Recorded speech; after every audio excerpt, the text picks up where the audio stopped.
Oftentimes, we find ourselves in situations where we wonder, how do I be unique? How will I get the recognition if my works are repetitive and monotonous?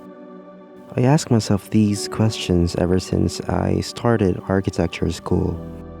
When I start the conceptualization stage, I always think to myself to produce unique works. Be bold, be creative, all the cliches that you can think of. But most of the time I end up producing concepts that have been done before. Now, I'm not saying that I copied works from famous designers, but I end up looking at their works and tweaking some elements to fit my palette. So now that I've finished architecture school, I must have found my identity, right? Well, yes, but no. When we talk about having identity, we are talking about self-discovery, which we gain through experience.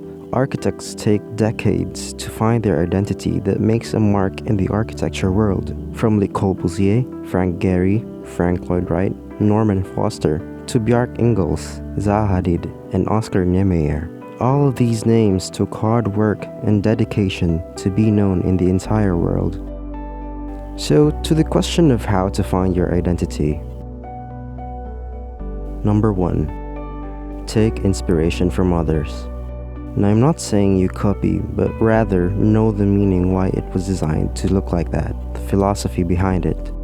I've done this a handful of times in the past by reading the construction process and the conceptualization process of a building that I like. Although I must admit, there are also times that I copy minor details of the building, but I see to it that the final output is not identical to the original one. Second is Pinterest. This is a controversial one.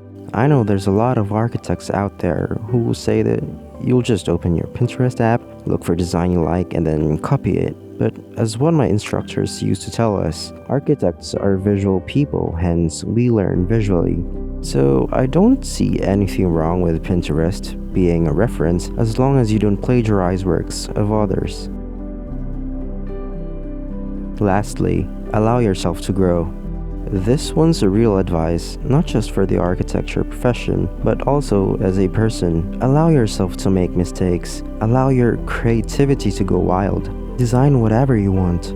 All these challenges will one day bring you to your true self, your true identity, bounded by your philosophy and beliefs in life. That ends the video. Thanks once again for watching. See you on the next one.